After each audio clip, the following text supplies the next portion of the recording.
Hello and welcome to the Caz and Daz show. Caz is on screen.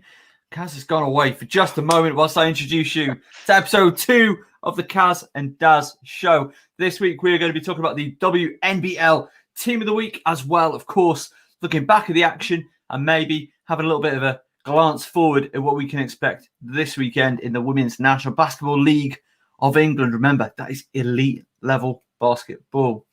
Also, in the WBBL this week, we've seen a lot of teams announcing a lot of players, and we're all getting very excited. So we're going to have a little bit of a look at that.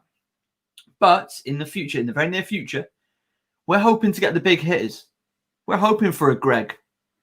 We're looking for a Mikey Hansen-Morris. We're looking for a Kaz Bullock and me. Get those 4 individuals together. Get them talking about women's WBBL action. You want to see it? You got to let us know in the comments section down below. Demand it. We will bring you a more comprehensive preview with the 4 horse people of the basket apocalypse. And of course, we have Kaz's Corner, where Caz is going to wax lyrical about her favourite basketball player, Kendi Carter, and what they have been doing in Europe. Let's introduce Kaz Bullock to the broadcast. Hello, there you are, smooth. It's exciting. It's exciting. We're back for episode 2 after our first show last week. I was watching that back earlier just because I wanted to get a little bit of information from it, and I was having a good time watching it back. I don't know about anybody else. I had a good time. I enjoyed it. Hugh Hopkins, what an absolute superstar, joining us, and of course Faith from TVC. Huge shout out to you as well. Also, in the description to this video, you should be able to see a link to last week's registered charity, like official charity that we're working with, as well as a link to the TVC. If not, I'll hunt that down and we'll get that out to you. Kaz, how's your week gone? It's been good. It's been busy, but it's been good. And I've been catching up on. There's so much basketball going on. There's so much going on. We've got some Eurobasket qualifiers coming up. We've got the WBBL starting. The WNBL started. There's just loads of basketball, and it's wonderful. I keep on seeing on these, and again, predominantly American Facebook pages and whatever, been like, man, it's tough without the basketball. Basketball's gone. Where's the basketball? I need a game. I need to see, feed it to me. And I'm always chiming up there. I must be so annoying to these people, and I don't know. Because I'm like, hey, just FYI, you've got a whole continent where it is going off. We've got men's, we've got women's, we've got youth basketball. It's all happening in Europe and across the world beyond that. So we're going to talk you through a little bit of the women's action. I wanted to dive into the WNBL. Is that all right with you, Kaz? Yeah, let's go.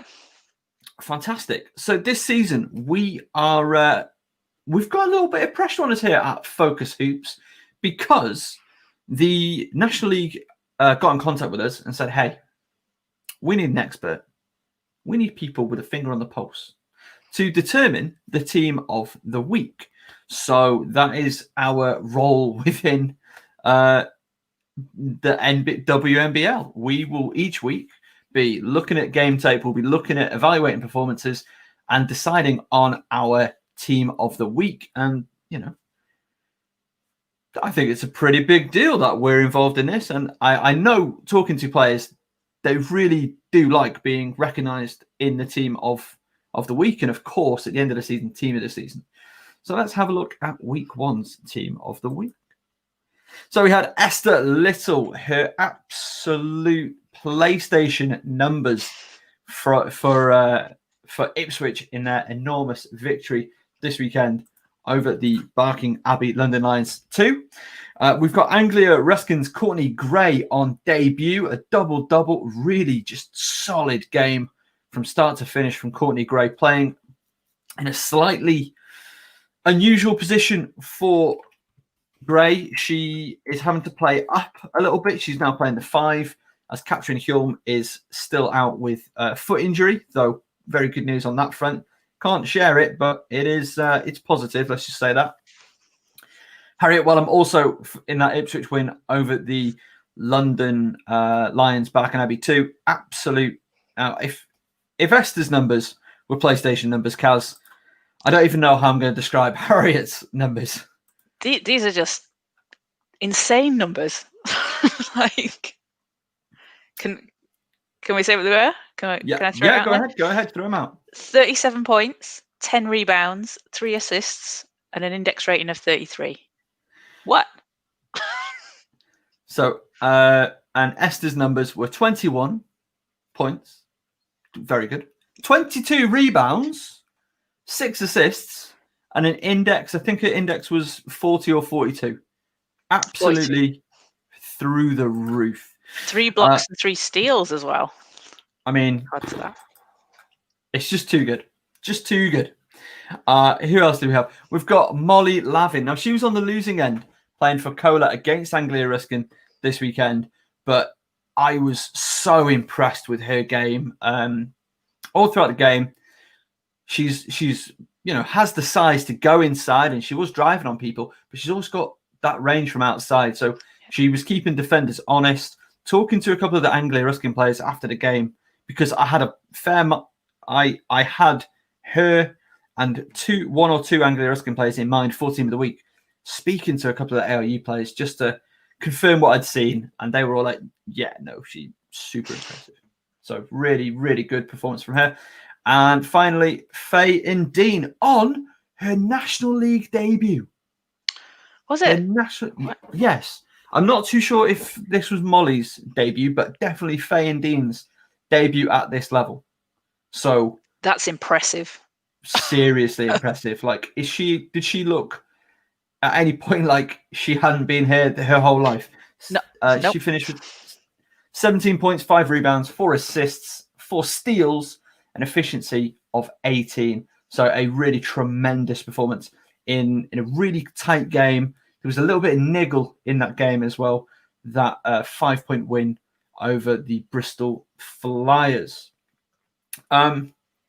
So that's our team of the week. Player of the week decided by the National League itself was Esther Little, because how could it have been anybody else? That was it again, 21, 22, 6, 3, and 3. Just stupid. And yeah, super impressive. Yeah, and especially to me, it's always more impressive when players can score, and you can maybe score a lot, or you can maybe have a really good defensive game. You can get a lot of rebounds. But for a player to do 21 and 22 on the rebounding side and the point scoring side, that's fantastic. That's great. So such an all-round player that she is there.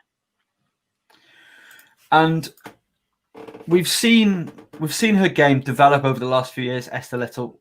So she's going to Gonzaga next season. So she's already committed to college. So that's fantastic, and going to a great, great school as well. So I'm really excited about where the game is going to take her and where she's going to take her own game, having commentated her just once a season for the last few years. I think she was injured the last time Ipswich came to Anglia Ruskin last year as well, which I know was a shame for me as a fan of the game and as a commentator. Less of a shame for ARU. It meant things wouldn't be quite so tough. But Caz, did anything else from the National League stand out to you this weekend? So I really liked Christine. Is it Christina Velke?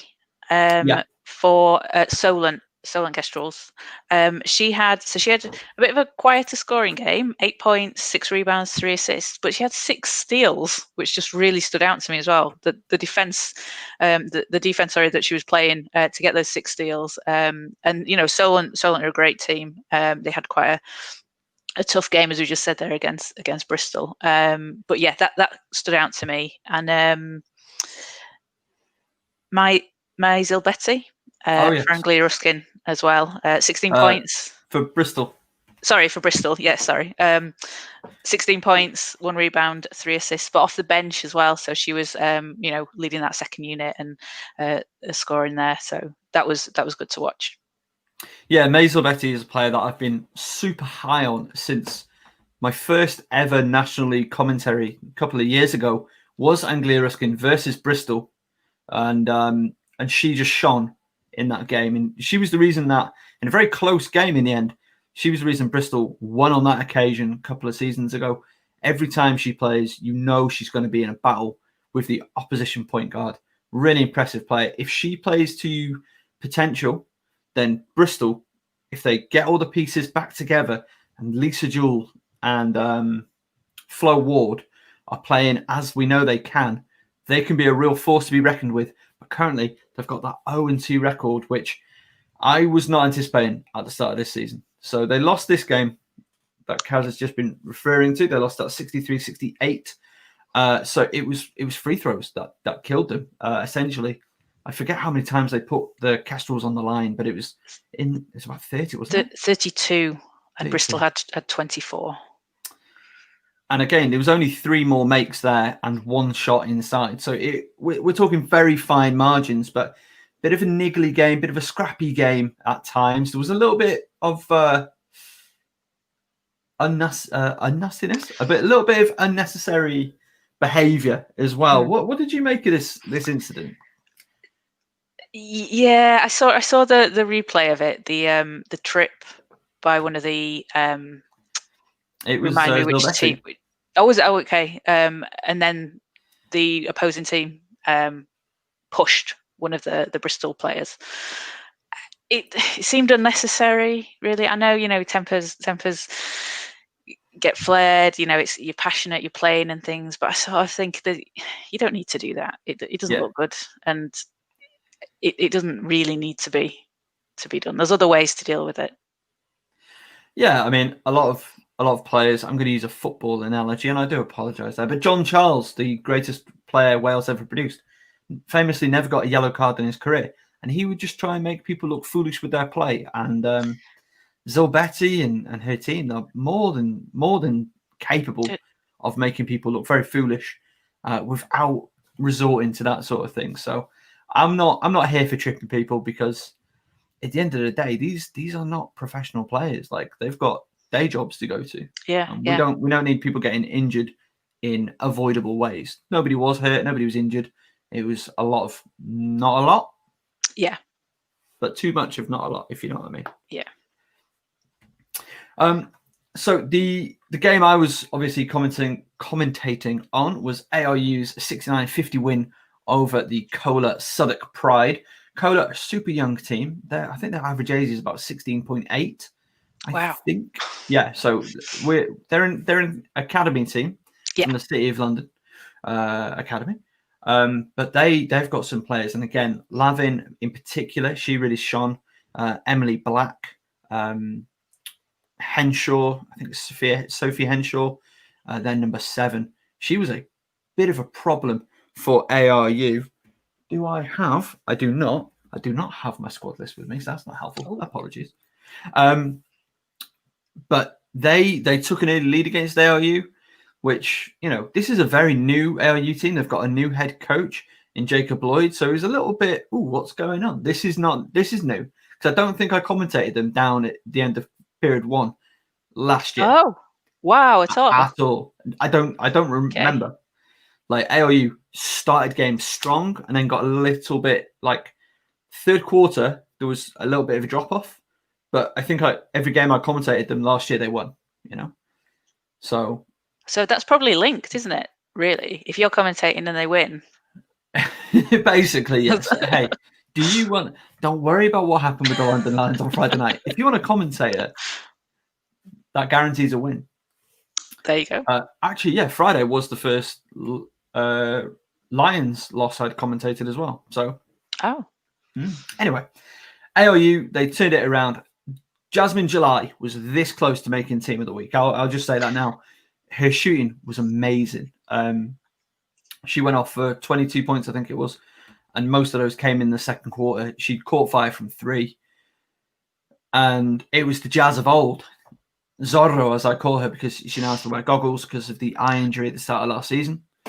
But she's hit the ground running, which is fantastic, because this might be her last year with the program. Of course, she graduates from school, but she's going to finish the whole year. So this could be her last year with ARU to really make an impact. And who knows? Because I think she's got WBBL talent written all over it. And I want to see her, personally, I want to see her take that next step and go and play at WBBL level. I mean, she already plays with players who have BBL standard. Like Kat Hulme has already won the WBBL in its former guise when it was the National League was the top tier in British basketball. She's won it. Lisa Greenaway, of course, she's won it. I think Courtney Gray could certainly cut it at that level, and so could a few other AIU players. Just now, you could just put them straight onto a roster and they'll be fine. Jazz is one of those players. She needs a big year this year, but it's going to be exciting. So she was that close. Yeah. It was a great game of basketball. And then, go on. So I was just going to say, the thing that stood out to me was so both teams had 19 turnovers, but Anglia Ruskin turned 9 to 23 points, whereas Cola turned it into 5. So that's probably an experience thing as well. But that's that shows that they're getting the steals, getting the turnovers, but finishing with it as well, which is such an important part of basketball if you're going to win. Yeah, I mean, even so, I'm talking a lot about AIU, but it's a team that I know because I commentate them. They've had a lot of change this season. Ipswich have brought everybody back pretty much. I think Bristol have brought everybody back. Solent, whereas AIU, they've brought in new faces. Obviously, Hulme's injured. She's the captain this year. She is their best and most important player. And they've said goodbye to a lot of players. Kutsulaki, Madaloni, Zaffaroni, Palacios Gonzalez, to name four. Nadej Talva, one of the most important players in their history for what she did, especially in the 18-19 season. 17-18? 17-18. So huge names have left this team, and they've been replaced by a few very good players and then the young core that remained. So really excited to see how they go this year. Noah Sanchez-Marquez, she's going to have an amazing year. She's come in even better form than what she finished last year. The other game of the weekend was the Barking Abbey London Lions 2, and they lost 60-99 to Ipswich Basketball with the absolute PlayStation stat lines from Little and Wellham. They also had another player that I was very impressed with, whose name I do need to remind myself of. Where's it gone? The joy of live. I don't have it, I'm afraid. I've got this thing. Taylor Willis. First name has escaped me, unfortunately, but I think it might have been her debut at this standard, but she was awesome in facilitating and being involved. So that's a big three they've got. Wellham, Little, and Taylor Willis. That is a powerful trio who are going to wreak havoc. I think Ipswich have to be the favourites. I think we've seen everybody or most teams now. We've not seen Cardiff. Yeah. But we've seen most of everybody else now play. Ipswich, they're playing Barking Abbey, who have struggled, and they're a very young team. They may have a few WBBL players bopping in between. But Ipswich, they're tough. I mean, they're the reigning champions for a reason. I don't know if they would have won it had we been allowed to play those final few games. We'll never know. But they're tough. Yeah. And they've shown how tough they are. I'm so excited for this season. I'm so excited to see them come to Cambridge. I'm excited to see if I can go to Ipswich, if that's going to be allowed, hopefully down the journey, because it's tough.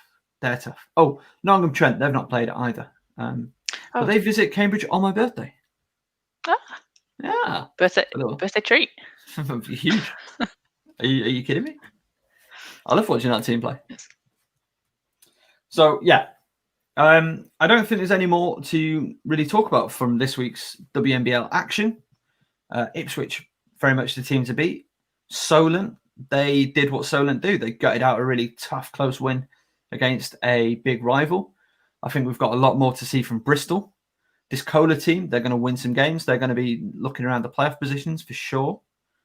And I'm hoping Barking Abbey can get something going and really try and lift himself into that 8 seed conversation. And AIU, I think they'll be all right. We'll see how Kat Hulme does. They've got a couple of players who played few minutes, but have a lot more to come from a lot of those players. So, all, 2 thumbs up for excitement for the National League from me.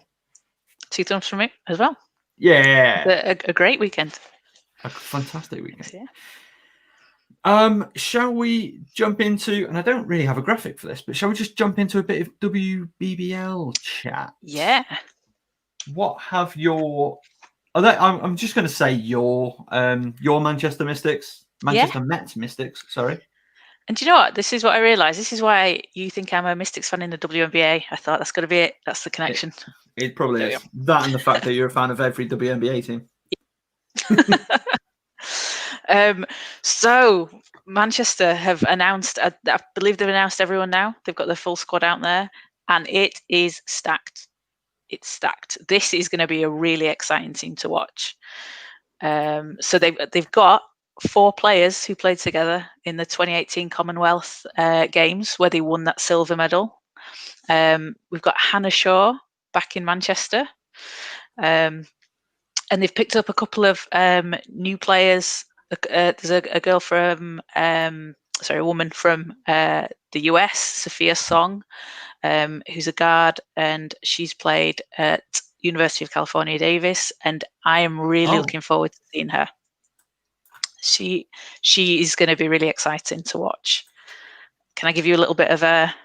You go ahead. We are firmly in Caz corner, so you go ahead, buddy.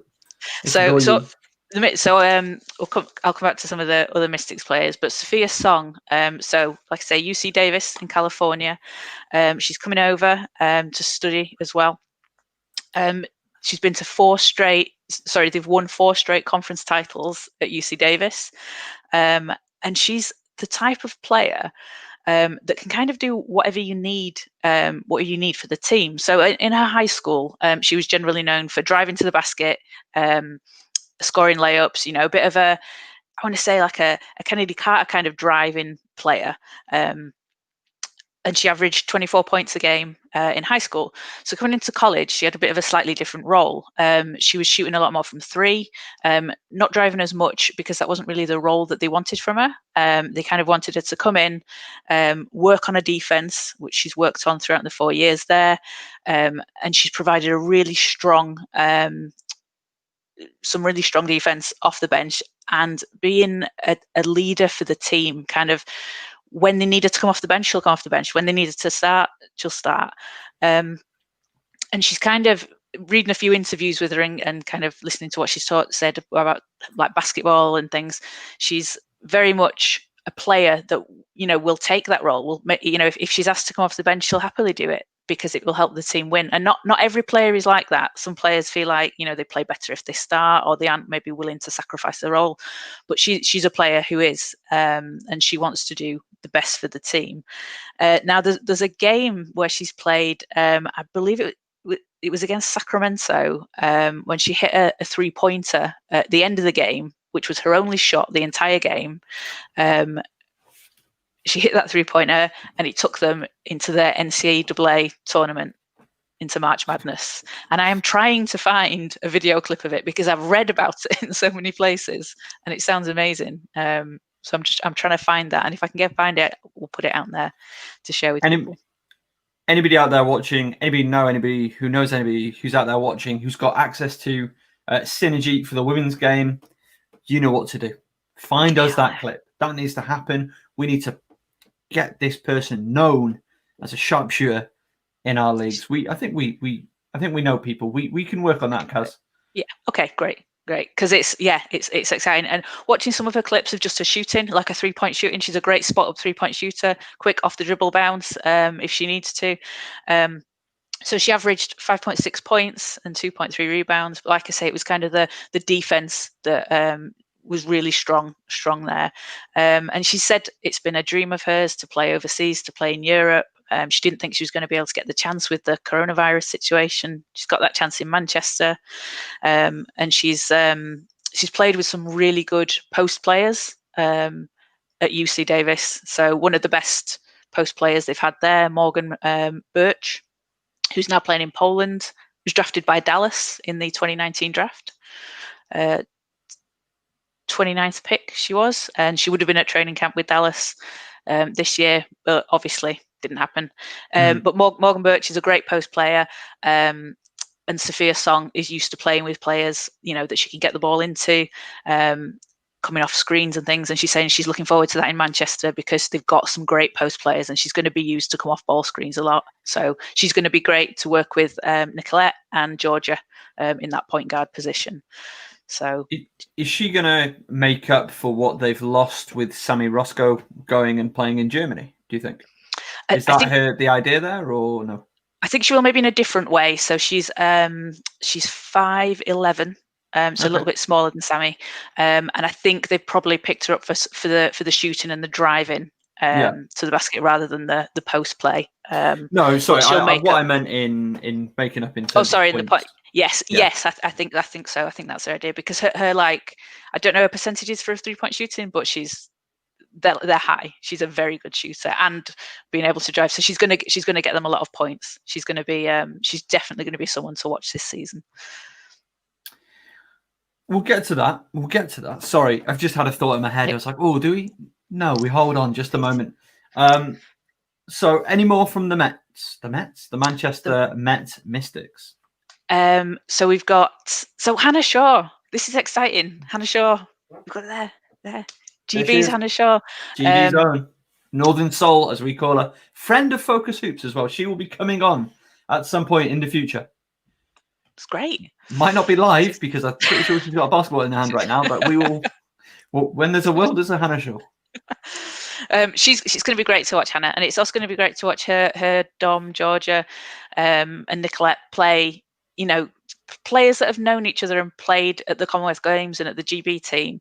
That's really good to have that kind of core together, because they've had a little bit of turnover this year as the Mystics. So I think they've got five players from last season.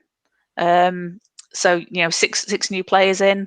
But when you kind of keep that core together, and the core that you have of Dominique and Georgia and Rianne, you don't need anything too drastic, because they're so solid, and you're just kind of building around it and fitting the pieces with it. And having played together, I think they're gonna hit the ground running. I'm really excited to watch this team.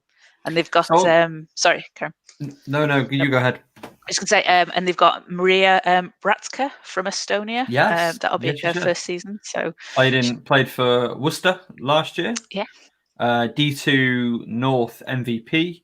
She's got experience playing with the Riders as well back in the day with friend of Focus Hoops, Mark Hansen Morris, and so a really, really good addition there. Yeah, and I think she'll probably fill Sammy's physical role in the positioning that she was playing. So, yeah, bring on the first game.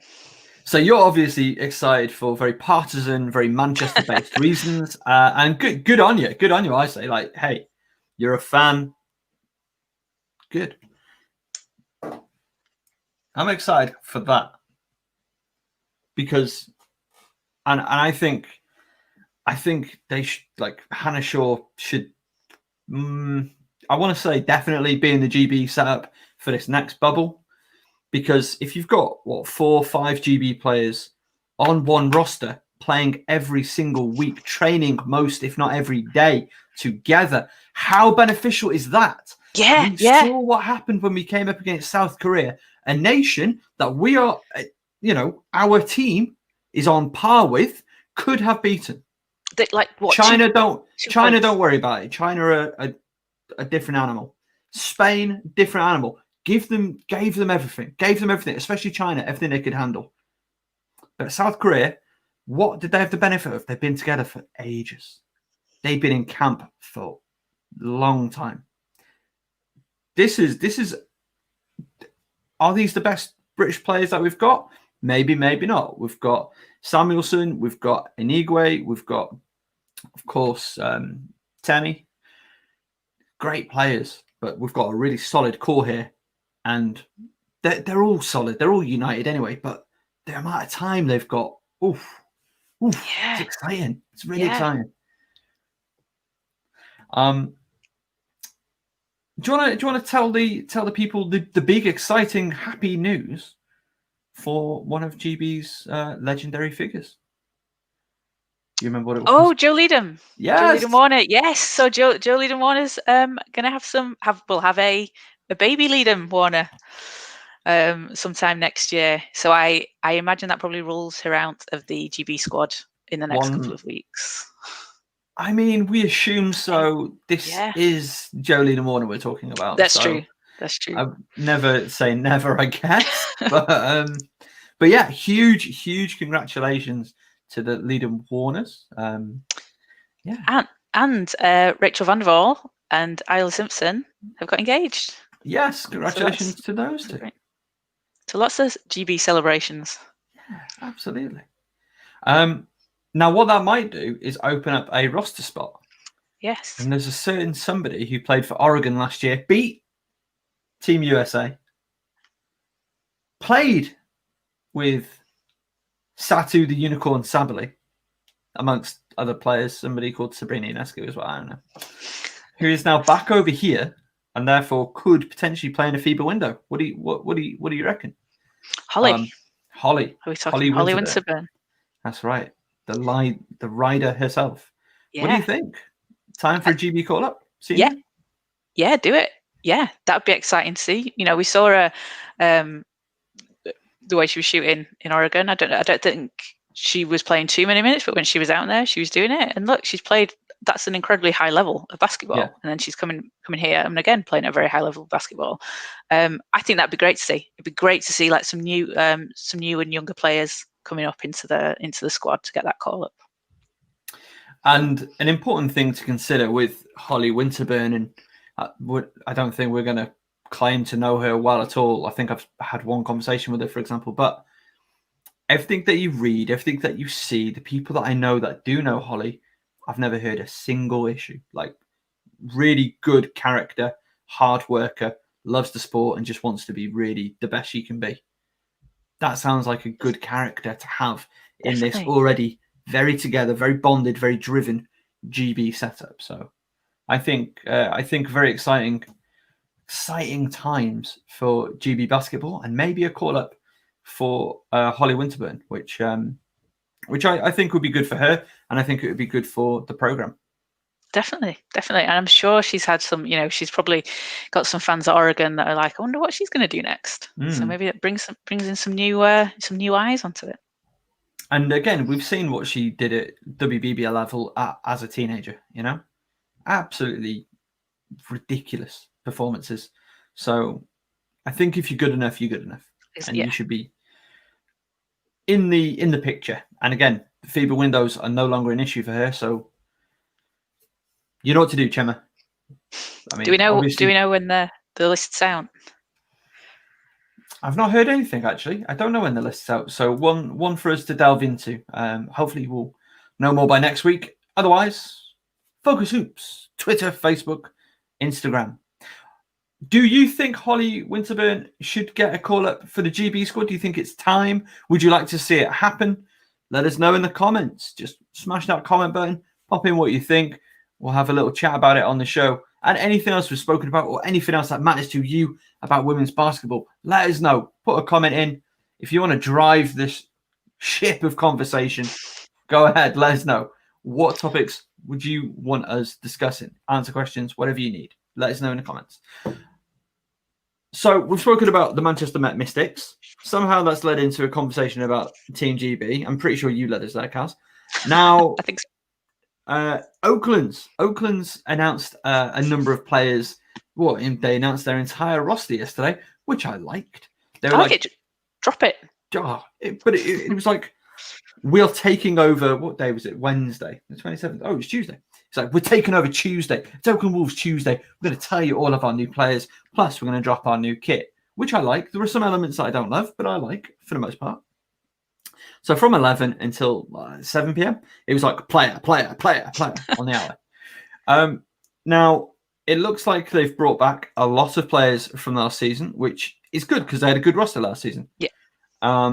And they're building on this young core. So at 11 o'clock, they announced 5 junior players that they're going to have in the senior setup.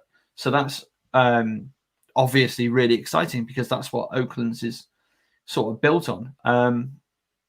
Is there anybody that just jumps off the page at you immediately in terms of players that are either coming in or are returning?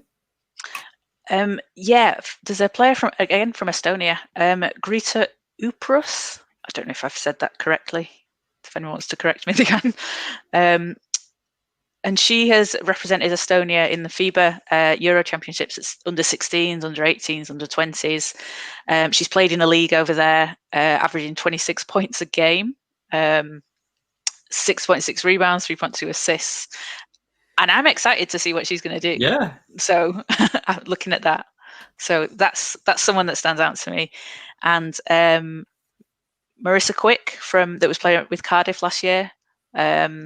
She should probably carry on where she left off last year. I think she was probably 17, 18 points a game, about 9 rebounds, and a block a game, I think, maybe just over a block and a half a game. 1.6. So I think she'll have a probably impact straight away. They were the two players that kind of stood out to me a little bit. So not the American point guard from the University of Arizona. Yes, actually, yeah, the 3. Played D1. We don't care. Which, I mean, what's D1, you know? Yeah. I mean, I know that we don't think American college is the be all and end all when it comes to if it's style pro, but still, like, come on, Caz, put a little bit of. We're just joking. Like, seriously, that's awesome. Yeah. I think this is a great addition. And she's got the best surname, which proves she's going to be Amari Carter. Amari Carter.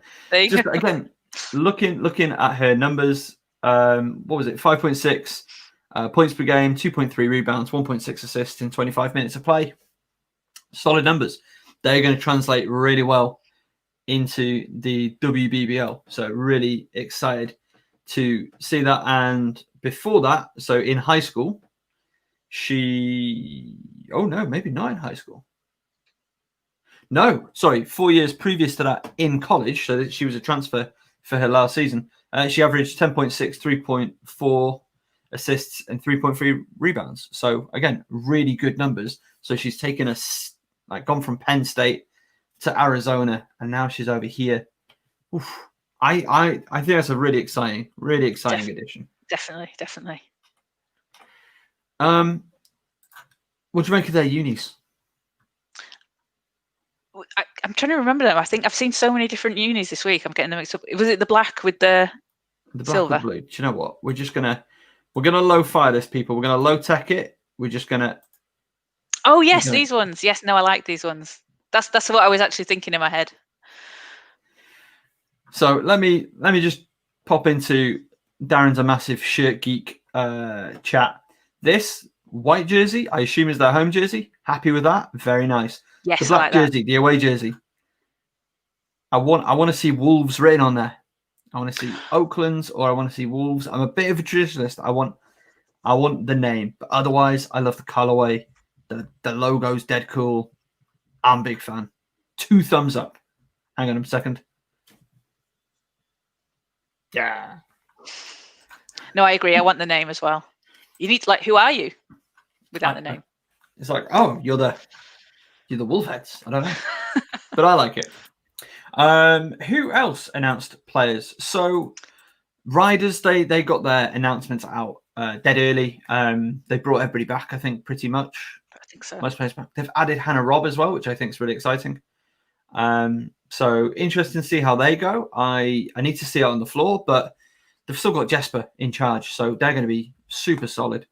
And the last one that we're going to talk about for right now, the Juggernaut, the Seven Oaks Suns. The Big Three's back. Where's my hand? There it is. The Big Three is back. Ty Clark, Kat Carr, Janice Monacana. This might be the best WBBL season we've ever seen. There you go. That's my bold prediction. It's not that bold, really, is it? Look at that trio of players. And I'm assuming that we're going to see a lot of familiar faces and maybe some new faces as well around that core. But I see no reason, again, still with Len Bush in charge, why they don't continue being the dominant force, the New York Yankees of this league, to use a mixed sports metaphor. Do you see? I see this being a very close season, and I hope that the team that the Mystics have put together, I hope it works. I hope it translates. I see no reason why it wouldn't. So I think we could be in for a massive scrap at the top of the table. But what a roster that Seven Oaks have already put together. Just those three names, like, it matters, but we'll see. We'll see what they add. We'll see what they formally properly announce the rest of the way. Yeah, that'll be exciting to see. Like, it's always fun to watch Kat Carr, I think. Yeah, especially. Oh, gosh. I mean, there's a case to be made that she's just the best player in British basketball, just period. And I'm here for that conversation on another day. Any more from the WBBL? Of course, hoping to try and get a bit more of an in-depth breakdown or preview ahead of the season tipping off, which it's not this weekend, is it? It's next weekend. So we'll kick off on the 7th. That's right, yeah, the 7th. Yeah. Cool. So a little bit more time. So we might try and get the whole gang together for a preview, maybe Thursday or maybe at a different point.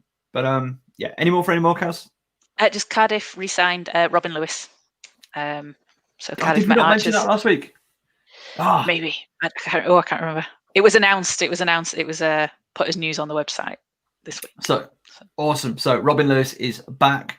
If you want to hear the interview we did with Robin, it's on our YouTube where you are possibly watching this. Also, audio over on wherever you get your podcast. Look at the Split Focus Sports Podcast Network. Robin Lewis, just wonderful, wonderful player, wonderful human being. Big fan. 2 thumbs up. I've only got 1 thumb because I've got glass man. All right. We'll be right back after these messages from our sponsors, Notch. Word from our sponsors, Notch, the mark of achievement, and we are very glad to have them on board with FocusHoops this year. They make fantastic bracelets that look super stylish and really help you celebrate your sporting achievement. They've just launched a basketball collection and we're really excited to be on board with them. Let's imagine that you're a player. Let's say that you're Courtney Vandersloot. You got 18 assists in a single ball game and you want a notch and a bracelet to commemorate that fact. Well, you can do just that. Customize it to your team colors, put the year that you achieved it, and get it the exact size that you need. There are a number of the colors available. Or maybe you're a coach. Maybe you're the coach of a basketball team. Let's just say that you're the London Tyrannosaurus Rex. Your team wears red. You had the league's most valuable player, the MVP, and you want to celebrate that. You want to award them with a great looking notch bracelet. Well, you can do just that. And you can get it saying MVP on the notch itself. That's the charm. You can get the colour you want. Gold is one that I go for if we're commemorating the best player in the league. We could even get the team logo, if it's the Tyrannosaurus Rex, let's say, on there. And present it in a beautiful presentation case. Huge thanks for Notch for coming on board FocusHoops. So again, really huge thank you to Notch for their coming on board with FocusHoops and their support. Highly recommend you go and check out Notches. Now, I know a player, I'm not going to mention them by name, who went and treated themselves, or rather got their family to treat them, to a notch bracelet. And they've added those notches for a couple of the accolades they've won over their career and a couple of the other sporting achievements. Maybe runs they've completed, races, these sorts of things. So check them out. Really, really wonderful company. Wonderful, wonderful notches. Get involved. Also, just very quickly, sorry, Caz, we'll come right back to Caz Corner. Just a reminder about the Aroma Catering Foundation. Wonderful charity doing wonderful work to help aspiring chefs get into the catering industry. Now, maybe they don't have money for transport, travel, chef whites, equipment, whatever it is they need, like whites and knives, proper expensive. Well, the Aroma Catering Foundation and their chairman, Nick Hall, they are working hard to make it accessible for anybody who is, in some way disadvantaged, but they want to get into catering. They're making those dreams a reality and giving these people improved life chances. So if you get opportunity, their information is down in the description, or you can just search Aroma Catering Foundation. Make sure you give them a look. And if you have a charity or a charitable endeavor that you want to use this time for getting a bit of promotion for, let us know. Get in touch with us at FocusHoops, Facebook, Instagram, Twitter. However, let us know and we'll have a conversation about seeing if we can't use our platform for a little bit of good. The Aroma Catering Foundation. Again, go and check those guys out. Caz. Yes. Shall we go to Europe? Let's go to Europe. We're already in Europe. You know, you're never going to take that away from me. But European basketball. Now, I know that you, Caz, you're all over European basketball. Didn't Ekaterinburg have another stupid scoreline the other day? They did. Yes, they did. They've won their last 3 games by an average of 52 points, which is frankly ridiculous. But I have a question. I'm not a hater, but just like, how must that feel for the opposition? How must that feel for you as a player? You're just like, this is kind of a waste of my time. Can we please get to like the EuroLeague games or something? Because not only did they win, so they won this game by 50 points, whatever. But the final score was 92-38, which is a very disheartening score for the other team. Yeah. But I had a question about this, and we kind of touched on it, I guess, in the group chat a bit. So Ekaterinburg have won the Russian league the last 12 seasons in a row. Is that good? Now, I don't know, I'm not the be all and end all about Russian basketball, but is that good for a competitive sports league, do you think? Because you've got a team that's so dominant. Dynamo Kursk have come second the last 4 years, but nobody else is really challenging that. Now, when you have a team that's so weighted and so dominant, is that good for a domestic league? Obviously, it's a little bit different when they go into the EuroLeague because there's a lot of stacked teams there. But do you think that helps, or do you think that hinders maybe growth in the country? Look, I can only come at this because I don't know of any other basketball example. I can only come at this from a football example, and I look at my beautiful nation of Cymru and the Cymru Premier, which is the top level of Welsh football, and Ascentai Newydd have battered that league for the past, and again, 10, 12, 15 years. I think they're pretty much the only pro team. The rest of the team at rest of the leagues all semi-pro. They make it into Europe. They earn that money, and it's just a revolving cycle. Yeah. I don't know the finances of the Russian basketball league. Like you, I assume you don't. Haven't become an expert on that just yet. No, not yet. Next week, I'll be able. Next week, perfect. Obviously, Ekaterinburg have loads of money. Yeah, they're able to assemble this absolute juggernaut team. Is it good for the league? No. Just in short, it's bad for the league. Because it gets to a kind of point. It's like, well, we're never gonna you're not gonna win. So what's the point of watching it? Like, yeah, I'll be straight up and honest. I don't know how many Ekaterinburg games I would watch this year. I would watch them play in Europe. I wouldn't watch any of their domestic games except for is it Kursk? Yeah, with their rivals. Yeah, with Arike, Amanda Zawibi. Okay, so Stephanie Mavunga. So that's a game worth watching. Aside from that, personally for me, I don't think it's good to have a monopoly like that at the top of a league. But you know what? That's on the league to fix it or get better. Yeah. That's not on Ekaterinburg to not build a juggernaut. Never saying that. I just want to make that super clear. Same for TNS or Ascentai Newydd. You do you. Build the best squad you can. Mm-hmm. It's for the rest of the league to try and catch up to you, however that may be. So, Ekaterinburg, they're wild. But not infallible. They did lose to TTT Riga last year in EuroLeague. Bit of an upset, but still, so... it's possible. If you're the rest of Europe, all is not lost. Do not despair too badly. So talking about EuroLeague, if you don't mind me heading into that. But we had 2 games yesterday. We had the final qualifiers heading into the group stages. So the game that I watched the evening game of Unispar City Lift Girona, and they beat Sepsi 76-54. So that will see them into the group stages. I expect Girona to do very well in this competition, or at least to give it a proper good go. Yeah. I'd expect them to see them out of the group stages, just because I think they're a really good team, and you see what they've done in the Spanish domestic league. Got Chelsea Gray as well. Yeah, Any team with Chelsea good. Gray is gonna the Sparks overseas. Sparks overseas. There we go. Just anytime you can get a little bit of Homerism in there, you just seep it in. You do. The other game of the day was DVTK. They lost to Izmit Belediyespor 68-85. So there we go. Izmit Belediyespor are also through to the group stages. So that does now wrap up the group stages. So now we know what our next round of fixtures are going to be. They will be played on the first, best case scenario, assuming the world doesn't shut down again. 1st of December is the first round of matches.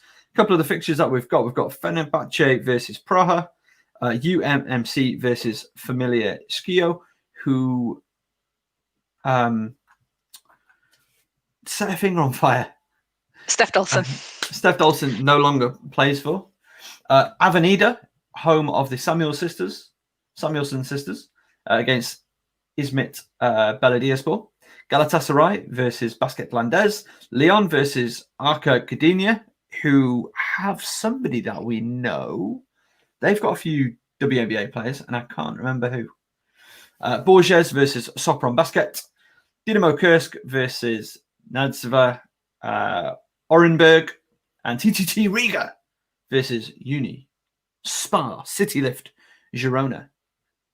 If I had to pick one game, it would be TTT Riga versus Girona, or maybe Avenida versus Izmit Belediyespor. Those are the 2 games that jump out at me in the opening weekend of Euro League women's action. Right, I realise that I've just spoken a lot and not looked a huge amount at the camera. So, Caz, firstly, what did you make of yesterday? So I caught the second half of the Girona game, which I think by that point it looked kind of close till then, and then Girona kind of ran away with it a little bit.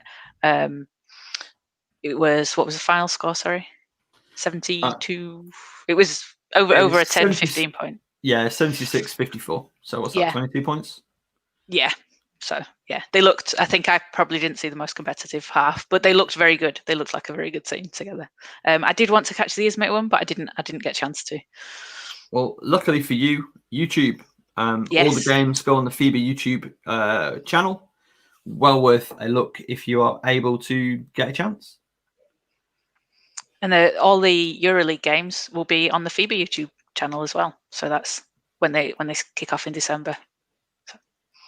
So absolutely no excuses, and maybe no promises because life. But we might be able to do, like we did for WNBA, a couple of watch-alongs. So we can be watching a game and talking about what we see, and having another one of those really fun live stream chats where people just get involved and give us information. I didn't see a huge amount of European domestic basketball this weekend. I know a couple of games have been postponed here and there. What came across your plate? In France, the BLMA France team, I'm not sure what that stands for. Apologies, every time I see it, it just says BLMA.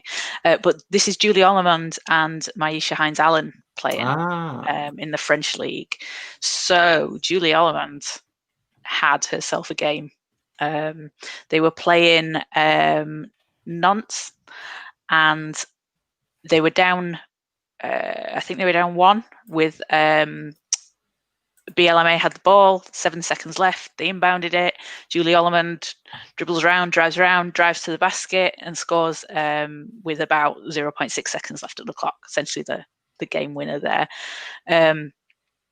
She's playing with Maisha Hines-Allen and Cheyenne Parker on that team, and it's basically like those two. You've got the most improved players club, and Julie Ollermond, she's had the experience. She's played in Belgium for 3 years, I think, before she came to the WNBA, and they're looking like a really strong team. Maisha Hines-Allen's leading the league in points per game and rebounds, so 19 points a game, 14 rebounds a game.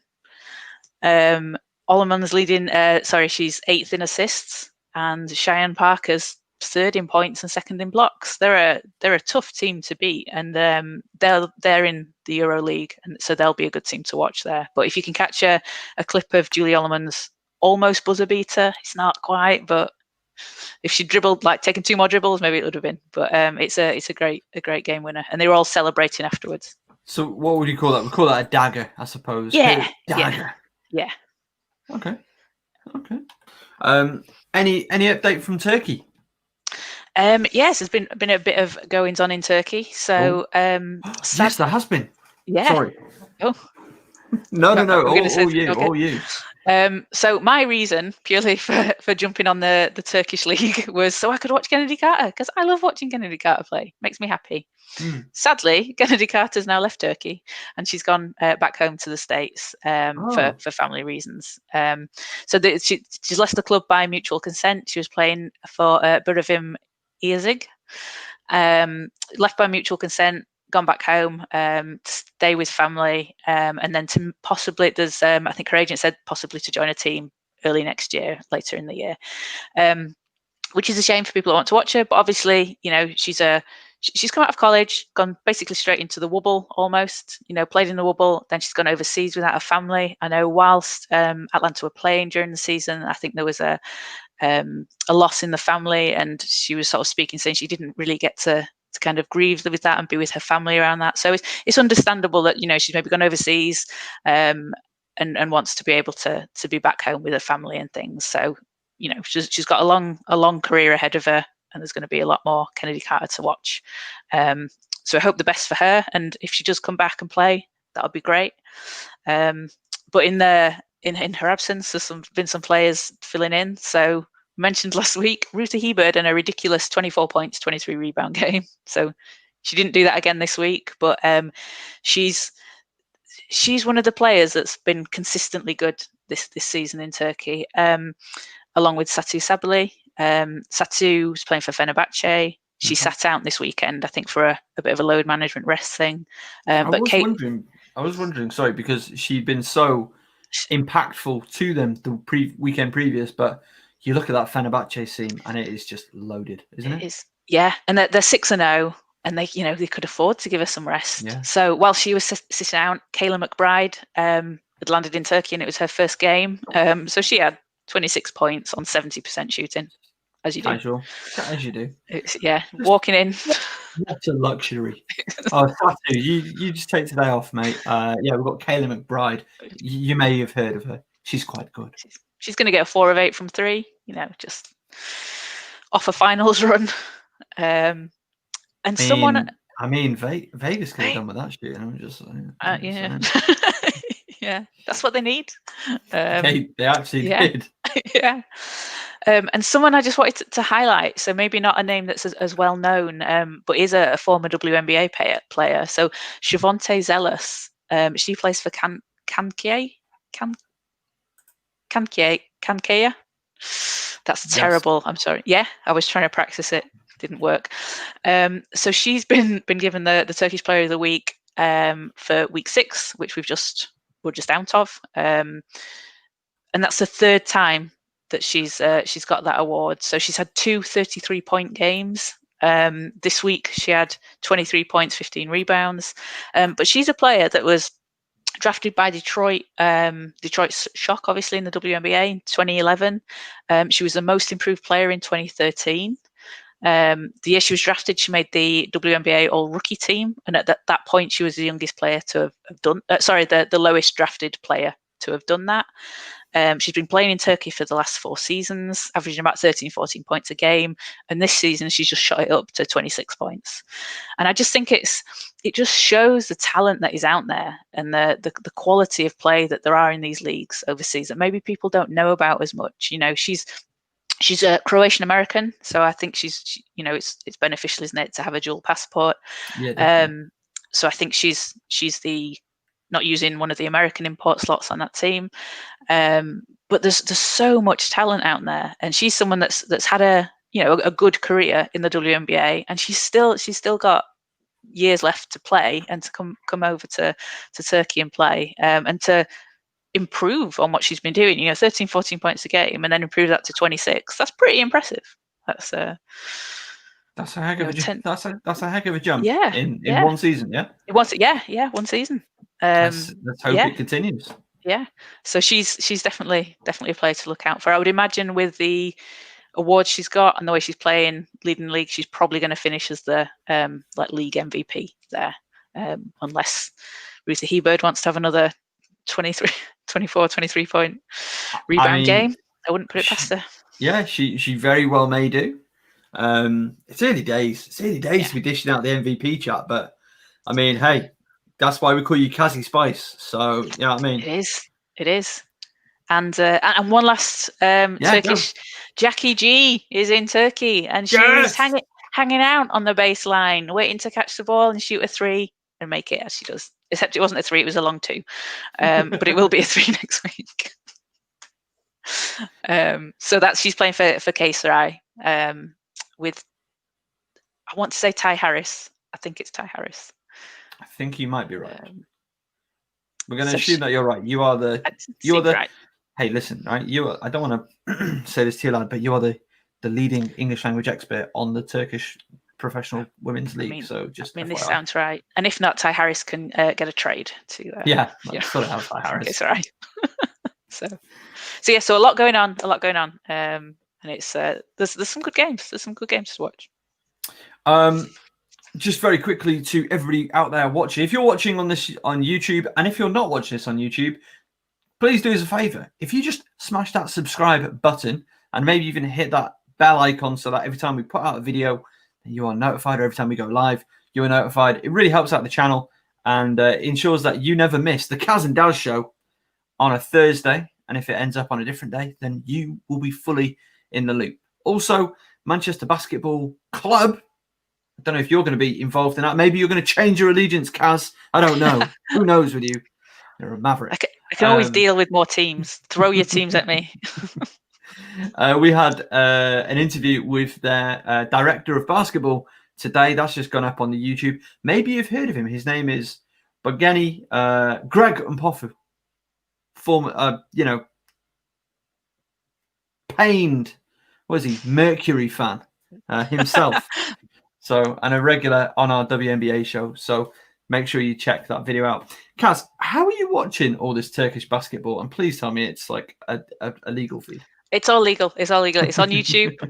If you go on the TBF, which is the Turkish Basketball Federation's YouTube channel, they stream loads of games. They stream the guys' games, the women's games. But it's usually on a Tuesday, Wednesday for the women, and then Saturday, Sunday for the women and men, depending on the schedule. Okay.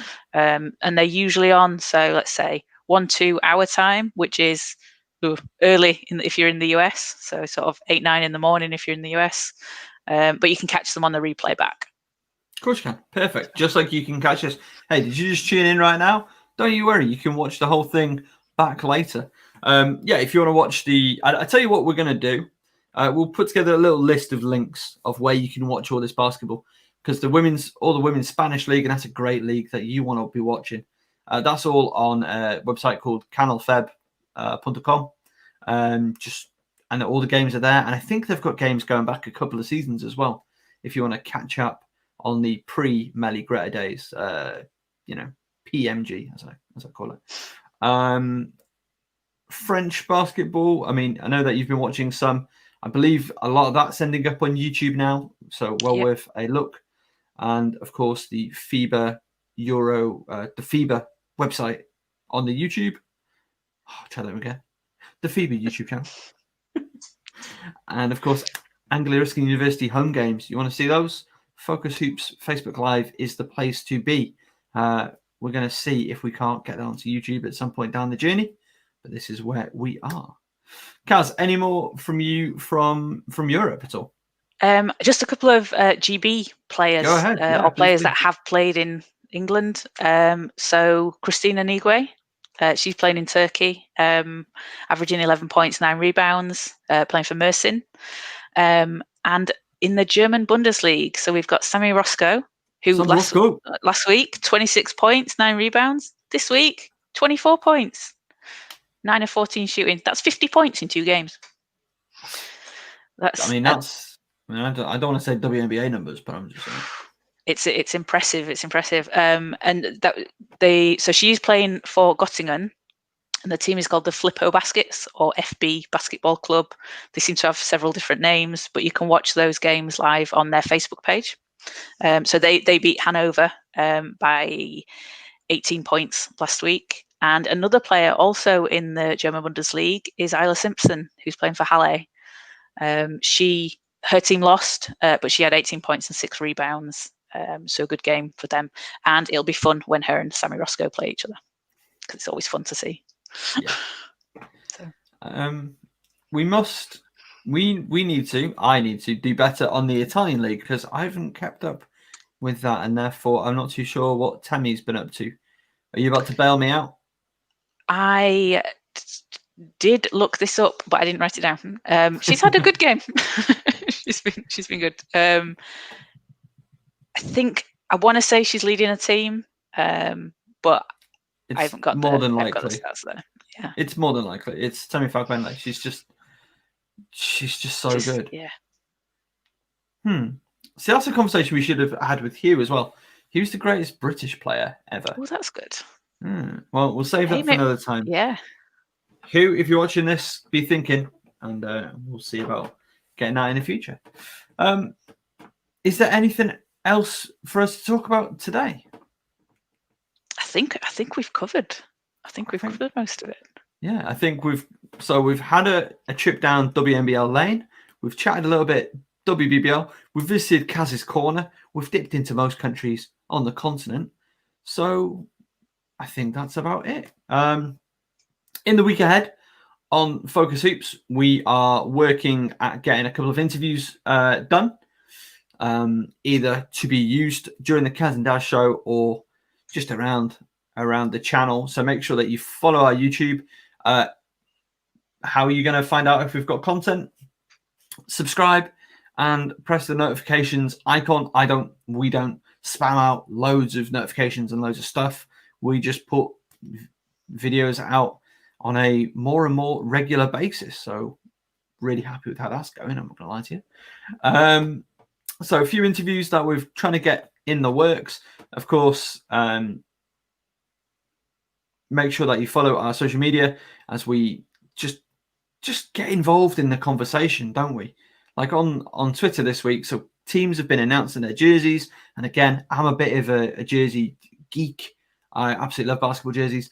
And I've been just sort of like casually rating them, like we did with the Oakland. I was just, I like this. These things I don't love, but I respect it. I appreciate it. And I'm excited to see it in the, I nearly said in the metal, but in person, in action. Caz Bullock, anything from you this week? No. Well, yes. Watch women's basketball. Watch it. Always. Watch it. And watch some Kennedy Carter highlights just because you can, and they're out there and they're so good. Watch women's basketball. Also, if you've got a suggestion for a really good hashtag for women's basketball that isn't just hashtag women's basketball, let us know, because I think we need to start a little bit of a movement just for a really catchy little hashtag that doesn't take up a million characters, that emphasizes that we're chatting about the women's game. Some say the best game. So yeah, we'll be thinking. You get thinking as well. Well, if that's all from both of us today. All that leaves me to say is just a huge thank you, as always, for watching, for supporting the channel, for supporting what we're doing here at Focus Hoops. Make sure you check out our website, FocusHoops.com. Make sure that you're checking out that interview that we did just today with the director of basketball at Manchester Basketball Club, Greg Mpofu. And make sure that you check out the Aroma Catering Foundation and Notch, who do an amazing job supporting us. Caz, thank you as always, my friend. Thank you. Thank you for having me. And as always, thank you for watching. Thank you for listening. And we will speak to you very soon.